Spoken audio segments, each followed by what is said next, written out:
All right, we're back, ready to go for Cup Race number 4, 2024. I'm Greg DePalma, and we've got a lot to go over here over the next 30 minutes or so, including, of course, stats that include updated odds, the latest odds, the best trends we can give you for the Shriners Children's 500 at Phoenix. We're at Phoenix again. Boy, good memories. Ryan Blaney has them, and so do I. So we have a lot to go over, and we want to remind everybody, this is important. Subscribe. I know we could do better. I really do. I know we haven't exactly been lighting it up traffic-wise, but we will. And it'd be nice if we can get some subscribers out there because keep in mind, the subscribers, you guys, this is what we work for. Because we can't make money on advertisements on YouTube without subscribers. So all we ask that you do is if you enjoy the video, if you like it, if you enjoy the information at all, just hit that subscribe button for us and you'll be doing us a favor, basically just reciprocating the work that we do. And of course, subscribing will be exactly what we need as a little bit of a thanks from your end, and we appreciate that. We also appreciate liking the videos and sharing them, and all that kind of stuff is all cool. So it's going to be a really great season. It just began, and our F1 season began last week with CJ Radoon. We've got the IndyCar season kicking off this week with Eric Smith. So a lot to talk about. This is a jam-packed week, and we start off with NASCAR, of course. Once again, the Shriners Children 500 from Phoenix. So let's get right to it. All right. Let's go with track trend number 1, Phoenix Raceway. All right, it's a mile flat track. So if you take a look at the other mile tracks in the series, you have Dover, New Hampshire. Okay, so you have 3-mile tracks. So you might say, okay, well, I guess it's pretty simple, right? We're just going to look at the other mile tracks, even though this is the first 1-mile track of the year. Well, no, that's not the case. We don't really care about Dover. I shouldn't say we really don't care. I mean, fine. You want to put Dover into the mix, sort of like what we talked about last week at the 1.5-mile tracks. You could do that. I have no problem with it. It is a 1-mile track. But the most similar would be Richmond and New Hampshire. Okay, New Hampshire, there you go, 1 mile. But the key is the flat tracks, okay? Richmond, flat. New Hampshire, flat. So that's what we're looking at here. We've got the flat tracks, Richmond, New Hampshire, and Phoenix. Go ahead and throw in Dover as well. And that's what is going to help us to break down and handicap the drivers this week. Track trend number 2. We take a look at pole position and where the winners come from. Well, there it is. 12 of the last 13 winners have started in the top 10, so qualifying does matter big time here at Phoenix. 7 of the last 10 have started in the top 5 with 3 pole sitters. And then look at that big one there, all-time 55, 46 of 55. That's 83% started in the top 15. And if you start outside the top 29, forget about it. All right, so you want to know who that was, by the way? There's a trivia question. I'll give you a couple of seconds. Trivia question. Who was the driver who won back in 1995 from the 29th position? You ready? Ricky Rudd. All right, so there you go. That's track trend number 2. Do we have a track trend number 3? Of course we do. Chevy drivers swept 2023. And once again, Chevy's on top of the world in the NASCAR series, NASCAR Cup Series, as well they should be. So we know what happened last year. They dominated, winning both races. But you know what? Ford, don't count them out. They swept 2022 at Phoenix, and they did something a little bit more important. They won the Cup Championship at Phoenix the last 2 years. So Joey Logano, of course, winning in 2022, and Ryan Blaney in 2023. Now, when they won those races, they did win those races. Well, I shouldn't say Ryan Blaney won the race. Of course, he didn't win the race. He won the championship. So when they won those championships in 2022 and 2023, they did win those in, of course, November. Toyota, meanwhile, once again, just like last week, they're that's the car right now that is just lagging a little bit behind. I know they seem to talk about it on during the coverage that Ford is having an issue here, and they kind of, I think they trash Ford a little bit too harshly. I really do. And the reason I think they trash them too harshly is because they kind of do the same thing every year, don't they? It just seems to me that they kind of, Ford is like the little stepchild of the three, and yet they've won the championship the last 2 years. So come on. I mean, give them a little break, will you? Give them a little, and I get it.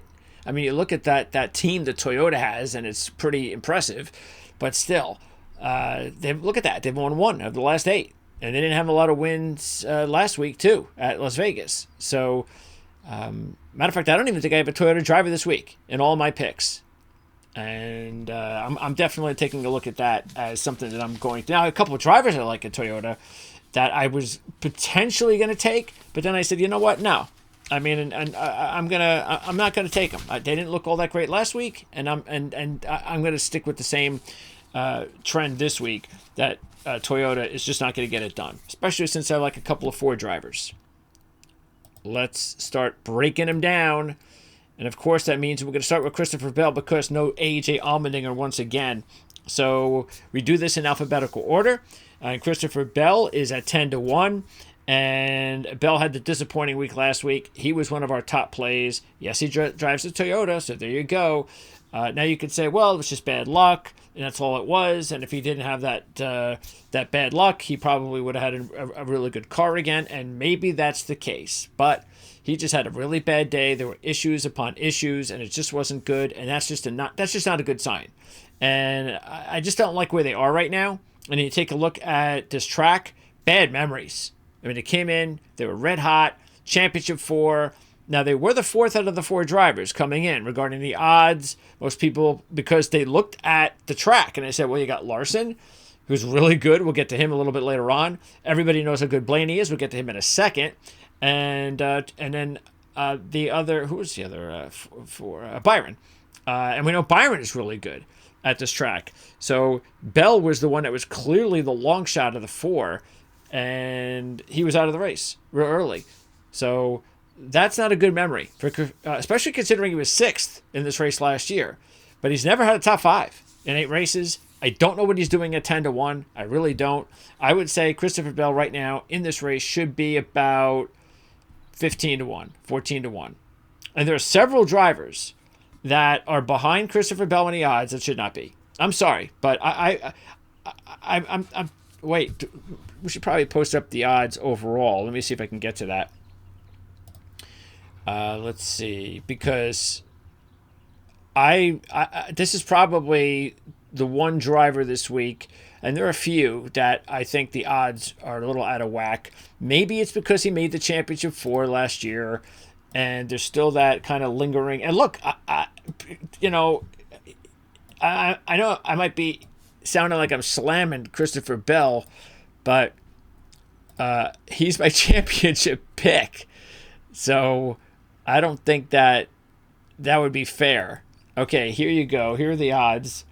There's, let's see, where's Bell? There he is. Say Bell is at 10-1, and then we move on. Now, look at who's behind him, okay? I would take Kyle Busch, Joey Logano, Tyler Reddick, Chase Elliott, Chris Buescher. I'd even take Chase Briscoe. And that's about it. Now, I've got a few long shots that I've taken that we'll get into. But, yeah, as far as the top few drivers, yeah, I think this is way out of whack. I don't think Christopher Bell should be 10-1. Now, do I think he could have a top 10 car? Yes, I do. And that's a big difference, though. Thinking that you can have, look, he's had 4 top 10s. Thinking that you can have a top 10 car and win a race, that is just, now, the Xfinity Series, and the fact that he has been in the top 10 50% of the time says he's not bad here, and he's not. I mean, he has 3 top 5s, 2 poles, and a win in 5 Xfinity Series races. He led over 259 career laps in the series. That's 86 a race over the last 3 Xfinity Series races. So, yeah, look, I like Bell at Phoenix. He's a solid top 10 car. If things go his way, I have no problem with him as a long shot sleeper pick. I just don't like him at 10-1. Okay, now let's move on to my boy, Ryan Blaney. Championship, Blaney. 7-1. Yeah, those are the odds he should be. Blaney, matter of fact, in my mind, I think that he should be the favorite or co-favorite.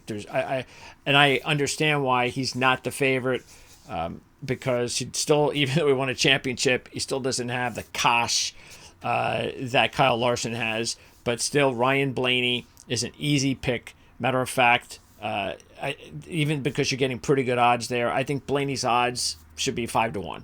So you're getting a break here at 7-1. Look at that. Almost 50% of his results on this racetrack are in the top 5. Look at the top 10s over the last 10. Matter of fact, the one time he did not finish in the top 10 in those last 10, he had an incident on the track. He had a wreck. So if he doesn't wreck, he's a top 10 car every time out. He's also had 5 straight top 5s coming in with 3 straight runner-ups. And one of those runner-ups, of course, was his championship win in November. He's had 2 runner-ups also in 3 Xfinity Series races at this racetrack. So, and by the way, he's led 462 Xfinity Series laps in just 3 races in that series. That's pretty impressive. He's led an average of 41.7 laps per race in the last 10 here, and 53.6 laps per race the last 6. He's never won here. Do you think he's overdue or what? I really like Ryan Blaney a lot this week. No question. Next up, Alex Bowman. Now, the good thing about Bowman is the fact that you're getting a really good price, as you can see at 35-1. He has 2 top 10s and 17, though. Nothing spectacular, but one of those was last year, plus he's driving a Chevy. He had one really great race here. That was back in 2016. Yeah, I don't want to go that far. 2016, he was on the pole, and he led 194 laps. He finished 6th that race. That's the best he's ever finished. But do you know how many laps he's led in his career? 195. So if you throw out the one race, he had that one big race, he really hasn't had a lot accomplished here at this racetrack. But again, the good news is you're taking a look at somebody that's 35-1 driving a Chevy. Next up, Chase Briscoe. Now, the odds here are crazy. We mentioned last week that we like the direction he's going, and he is somebody to keep an eye on now because of he was a really up-and-coming driver last year. We all liked the direction of Chase Briscoe last year, and then they had an awful year. So now, all of a sudden, those signs are back that, yeah, this is the guy that we saw last year, or 2 years ago. This is the promise that we saw in this kid. Well, okay, but last week he was 150-1. It's a little bit different to like someone at 150-1 compared to 20-1. Now he's 20-1 because, as you can see, 50% of his races here have been in the top 10. He has a win, and just look at those last 4. I mean, is it a surprise that his last race was his worst? That's how bad, the run was last year. But he had 101 laps led in his win back in 2022.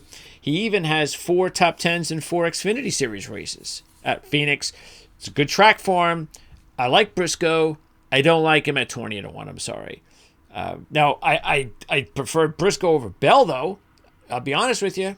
I mean, that's the one thing where even though I think Briscoe should be 35-1 and Bell should probably be 15-1, that, I'm both of these guys I think are being overpriced, but I'm getting much better odds with Briscoe, and I think Briscoe at this point in time might even be just as good as Bell at this racetrack. Matter of fact, again, he's won here. So I think Briscoe's a decent play, but the fact is 20-1, I don't know. I just don't know about that. All right, next up, Chris Buescher, who also is 20-1. See what I'm saying? I mean, Chris Buescher's 20-1. And so is Chase Briscoe. Now, Buescher is interesting because, look at that. 1 top 5 out of 16. That's not very impressive. But 1 top 5 in the last 4. 2 top 10s in the last 4. That's also making things a little bit more interesting. Let's throw this on top. When he had the top 5, that was in November. That was this past November. What did he do in that race? He led 18 laps. So he's only led 20 laps in his career at the racetrack. So his last visit to Phoenix in November was his best career finish. That's a good sign. Also a good sign, last year, Buescher won at Richmond in July. So we talked about Richmond being a track you want to keep an eye on. Compare it to Phoenix for sure. So that's a nice little comparison there. Once again, though, I don't know about the odds. I think I prefer Buescher at 25-1. But, the 20-1 kind of has kept me away from taking Buescher this week. If I had to take Buescher or Briscoe, I'd have to take Buescher. He's just a better driver at this point. And Briscoe, even though I think we're a little bit intrigued with the start he's gotten off to, and obviously someone is because his odds are 20-1 this week, he has to go out and prove it. Okay, we need a really solid effort from Briscoe before we just start going on feeling and guts. And yeah, he's looked good at times. He needs to put it all together. It's a long race. Any race is a long race. That's the hard part about it. You got to be able to survive the race as a team, get one of those top 5s first, and then look. Because anytime you're talking about sleepers and long shots, like the 35, 40-1 type of numbers, which again, I think this is where Briscoe should be. You're like, well, man, it's hard because you kind of want to hit those guys as their long shots before their numbers drop. That's the trick, right? Well, they've kind of taken that away from us here. And for what? I just don't understand it. I'm sorry. I don't understand why why Briscoe's 20-1. But for Buescher, that's why I would take him over Briscoe, because he actually proved it a lot last year. Something that Briscoe has to get back. All right, next up, let's go with Kyle Busch. Now, Kyle, I'm not taking this week because of some stats I'm going to get to in a minute. But you like the odds. The odds are good. I'd still rather take Kyle Busch than Bell. Look at that, 12 top 5s and 3 wins. That is solid. 14 top 10s in his last 17. 9 of those are top 5s. 3 of those are runner-ups. And 2 of those are wins. That's a lot of good stuff there for a 12-1 driver, right? Somebody that's actually getting better odds than Christopher Bell's numbers. Okay, but here's the problem I'm having. If you take a look at his last 7 appearances at Phoenix, he has not led 1 lap, and he has not put together a top 5. Okay, now this is someone with 1,190 career laps at this racetrack. 1,190. Let me tally that up. Let's see. 1,190 divided by 37. That's 32 laps a race. Okay? 32 on average a race. But he hasn't led a lap in 7 races. So let's go with, tell you what, let's go back to 1,190. And we're going to now go divide that by 30. So he was close to 40 laps a race until this dry spell over the last 7. Anyway, the fact is, Kyle still has what it takes to turn things around at this track because he's very familiar with it and he has had a lot of success here. But the track has gone through some changes. The cars have gone through some changes. And those changes just don't seem to be agreeing with Kyle. And that's the reason why I just don't think this is a good week. Also, how disappointed we all were last week with the issues that they had. Because, look, we saw it. I mean, they had probably a top 3 car. I mean, forget probably. They had a top 3 car. Now, I shouldn't say I don't think. I don't know if they could have beaten Larson. But I do know that he battled Larson up until the time that the car and issues came around. So, I don't know who's to blame there. But the fact is, they were really strong last week. They just could not keep the car on the track, and that's what you have to do. And Kyle Larson had a beautiful run, absolutely no issues, And that's why he dominated last week. And Kyle Busch is going to have to try to get some of that momentum back. All right. William Byron, he's next. That's 7-1. Now, there are 4 drivers, odds-wise, that you got to really look at this week. You have Larson, you have Byron, you have Blaney, and you have Chastain. Okay? They're between 6 and 8-1. But you can't take them all. Now, maybe you can. All right? If you want to go ahead and try that, you can do that. But I'm not going to take them all. I mean, we're not monkeys here. So we're going to strategically, at our best, try and put together, a nice little pick sheet. But we're not going to pick them all. And that's why William Byron is going to be the one guy we're going to keep off of our top picks. And we'll explain a little bit more later why that's the case. But we know he's really strong here. He's the defending champ. Just like we said last week. Remember, he won back-to-back last year at this time, Las Vegas and Phoenix. His teammate Kyle Larson's trying to do the same thing this year. He's got the 2 top 5s in the win. But let's keep that in perspective. That's pretty much come lately. That's also come when William Byron has become a much better driver and a driver that could be a champion sometime soon. Look at that last year, 1st and 4th. And in this race last year, he led actually in both races combined, he led 159 laps. Keep in mind, though, even though he won this race last year, Kyle Larson was the driver that really dominated for the most part. Larson led 201 laps last March, but he finished 4th to Byron in the end. So Larson was the better car. Byron just got him late and got pretty fortunate to take that away from Larson, his teammate. But he still, no matter what you want to say, he stole it, whatever. The fact is that William Byron is strong here. But like I said, you can't take them all. And that's why I'm not going to take William Byron as one of my picks this week.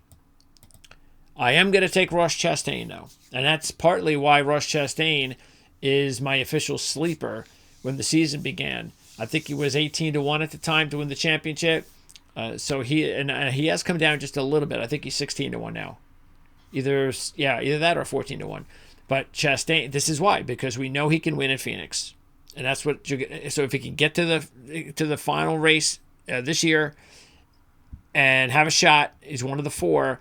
He's going to be really tough to beat. Just look at him lately. Look at that. 1st, 2nd, 3rd in the last 4 races. Beating Blaney last year in November when Blaney won the championship. So, I have that, and that's why I like Chastain over Byron. So I like Blaney the most.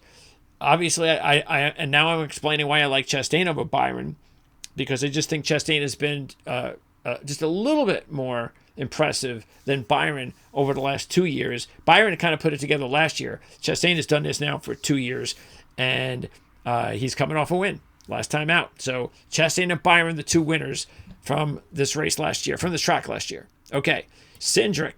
Now, here is, and I talked up Cindric last week. Mentioned how I have him on my fantasy team with these guys. And I'll update the fantasy team so you can take a look at what our fantasy teams are looking like. Probably do that like once a month just to update them. And obviously we'll talk about them when the guys come on for guest appearances. But I took Cindric on my fantasy team for a reason. Because I really believe that he's got the talent to have a bounce back year. And here's the funny thing, is that he's actually having a bounce back year.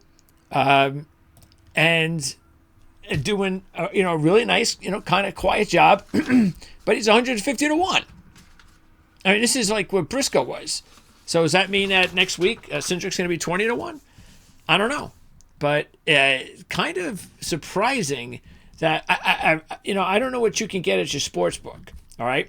But if you get, I'm going to guess that you're going to be able to get somewhere close to 100-1 on him. If he's 150-1 here. So go ahead and do it, man. It's just, look, do I think he's going to win? No, I don't. I think there's too many really good drivers that he's going to have to compete with here. And even though I think he's done a really nice job so far this season, sort of like Briscoe, he has to put it together. And he's got to start putting himself in position to lead laps first and foremost. But again, I just like... and I don't care too much about standings when you go through Daytona and Atlanta in your first two races. But look, Cindric is 11th in the point standings. All right. And Briscoe's 20th.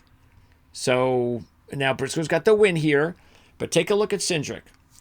Okay, yes, not good on the Cup. But he hasn't really been good so far. Now, he did come out, get the win at the 500 as a rookie. Gets to the playoffs based on that, but really didn't do anything that season besides the win at the 500. Comes back last year, has a disappointing season. So you want to know why the Cup results aren't all that great? Well, there you go. But again, I believe we're going to start seeing the Cindric that everybody thought that we could see, the talent that he demonstrated in the Xfinity Series. And right there, this has been one of his best tracks, maybe the best track in the Xfinity Series. Dominating stats, 2 wins out of 8.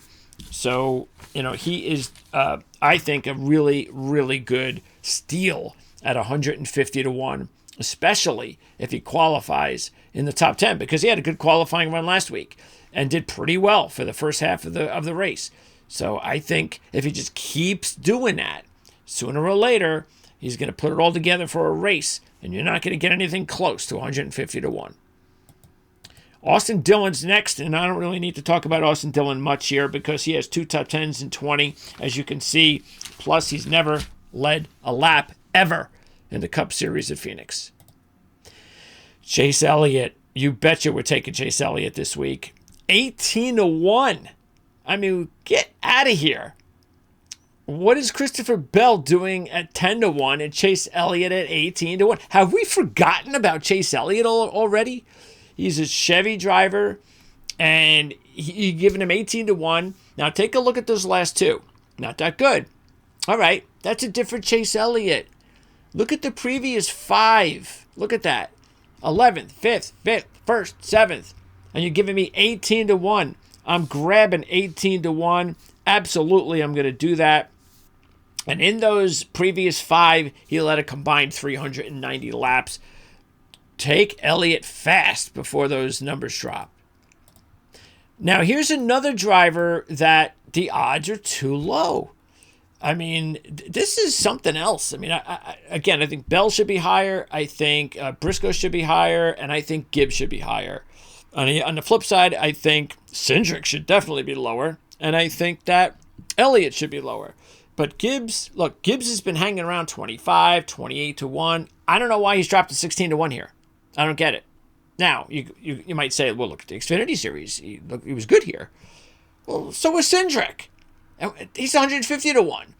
So, look, I'm not saying I don't think Gibbs can perform well here, and I think he will. I have him on my fantasy team. I like Gibbs. I think we all do. We all think he's a talented kid. But at 16 to 1, his odds are better than Chase Elliott's. I don't know what that's about. I'm sorry. Next up, let's go to Denny Hamlin. Now this is a week that I think we could take advantage of the fact, like again, you got the Hamlins and the you got Hamlin, Truex, and Bell, and like Gibbs, you got the Toyotas, all right? And I think this is a week that we can take advantage and say, look, we're just not going to take the Toyotas, and until they prove themselves at these tracks that they haven't had good history at lately, well, okay, if they beat me, they beat me, but I'm going to bet against that, and Hamlin's one of them. So he's 9 to 1, and I get that because look at his history. Similar to Kyle Busch, but you know what? Kyle's driving a Chevy now. Okay, remember that. And what did I say about Kyle, though? When you take a look at his recent stats, same thing with Hamlin. No top 5s in his last 4 races. And what does that equate to? The new car.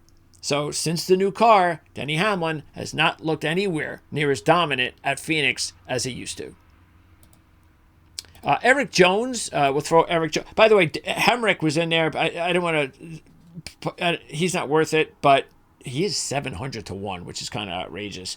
But Hemrick, just keep this note: 8 top 10s, 3 top 5s, and a win in 12 Xfinity Series races. All right, Eric Jones, 100 to 1. He's a driver that we're just going to talk about every week because we should. He's had a decent history here, very good Xfinity Series history, but he's never won, and I don't anticipate that trend is going to end today. Brad Keselowski. Yeah, look, last week I expected him to be better. He wasn't. This week I don't. Look at that. Last 4 with the new car, 22.7 average finish. That includes last year when he had a much better year. He's never won a race ever at Phoenix. I don't see how that is going to change on Sunday. Here's the favorite of the race, Kyle Larson. Look at those stats. He has 12 top 10s to go along with those 8 top 5s in 19 races. And look at that in the last 10. The only time, similar to Blaney, the only time he did not have a top 10 during that stretch was he had trouble. He had an engine issue. But look at that. 6 top 5s in a win in the last 10. He won at Richmond last April. I mentioned he dominated this race last year before losing to Byron. So I am going to pick Larson this week as opposed to last week. Why? Last week I had 4-1. This week, 6-1. That is much better. And now I'm not picking Larson to make money because, again, 6-1 is still a little low. Plus, I get better odds with drivers who I believe are every bit as good as Larson on this track. That's Blaney and Chastain. So that's why I'm taking those 3. And like I said, I can't take them all. Byron's going to be the guy that I'm leaving out. I have no problem with anybody out there taking Byron this week, but that's just the way I'm going to do it. And Larson's going to be one of those picks where I'm just going to try to get my money back. And if he wins, I'll make a few bucks. And that's great.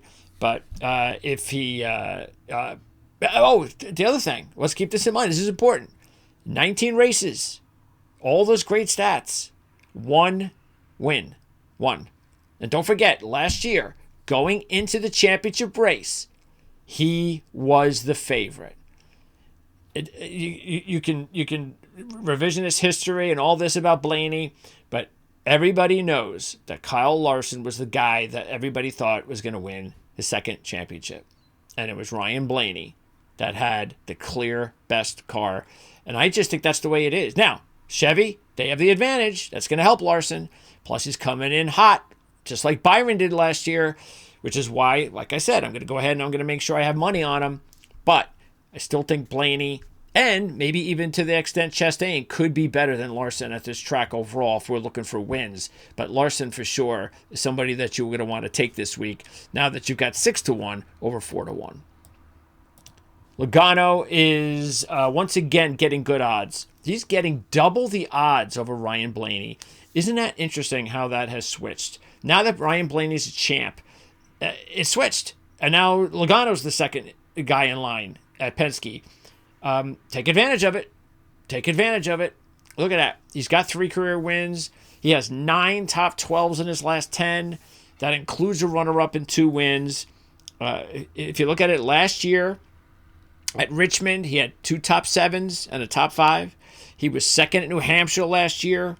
So there's a lot to like about Joey Logano coming in here. The only thing I don't like, which is probably why his odds are up, was the result last year. The 2 results last year, no top 10s, no laps led. But look, if that's the sacrifice to getting 14-1, I'm all over it. I definitely like Logano. And he's another one of these drivers that I think the odds should be going the other way. So we'll see what happens when it's all said and done on Sunday night. But I'm going to hope to take advantage of some of these odds. Okay, next up, Michael McDowell. And he's an interesting long shot because check this out. 1 top 10 in 26 career races, all right, with an average finish of 29th. Look what he did last year. That's interesting, isn't it? So interesting enough that maybe he could be one of those fantasy picks. You're playing those weekly fantasy games. He's a nice little sleeper like Cindric. Watch out for Michael McDowell. Maybe a really good top 10 candidate. Okay, now we're nearing the last few drivers. Tyler Reddick, 16-1. And I came close to taking Reddick, but he is driving a Toyota. That's the thing that knocked him out.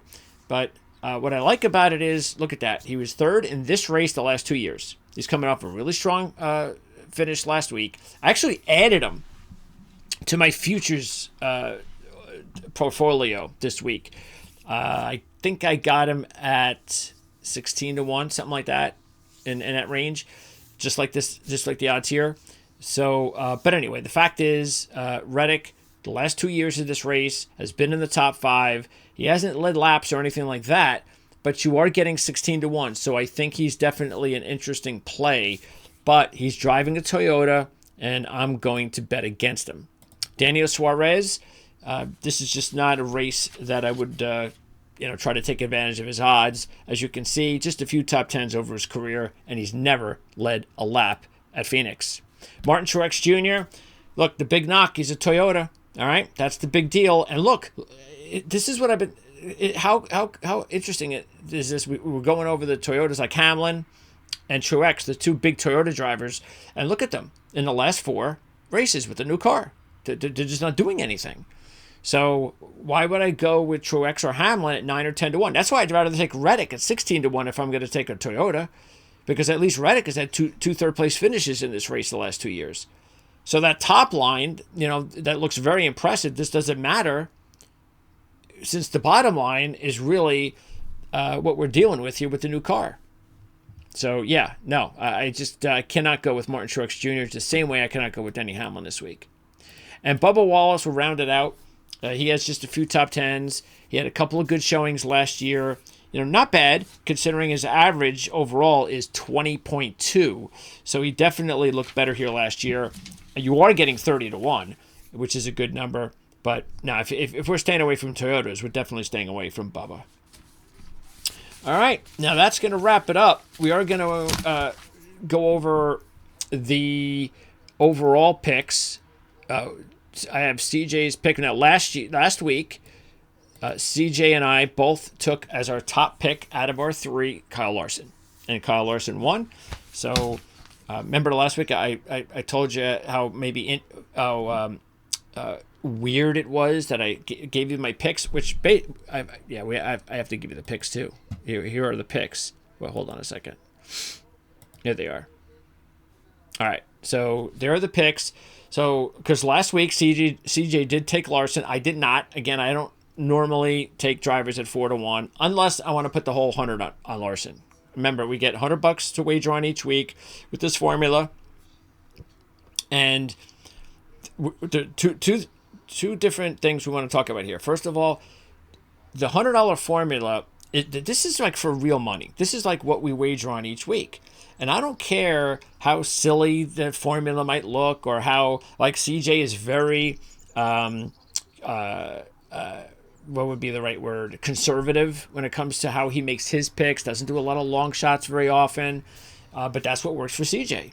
I like to take chances more. I like to stay away from the low odds drivers and say, I know I'm gonna lose a handful of times to those guys like last week, but in the long run, instead of me worrying about chasing those guys every week, I'm just going to avoid them all year.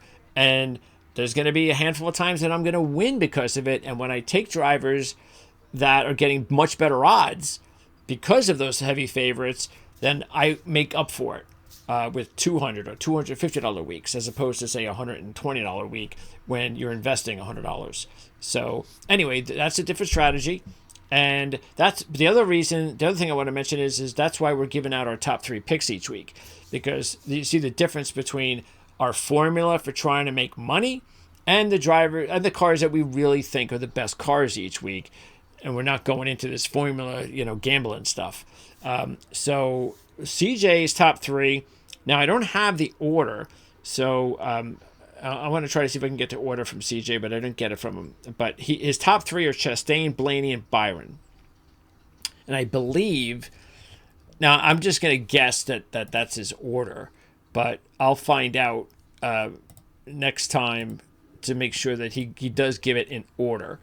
But maybe that is. So Chastain, Blaney, Byron for CJ. His sleepers are Gibbs and Bowman. So we have 2 sleepers. We have a modest sleeper and a long shot. So his modest sleeper is Gibbs at 16-1, and Bowman at 35-1 is his big one.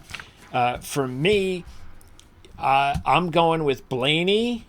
I'm just doing this right now, and this is not difficult for me. I'm going with Blaney 1, Chastain 2, and you know what? I'm going to go with Elliott 3. I think his odds are just too good for me. that I just wouldn't be able to pass that up.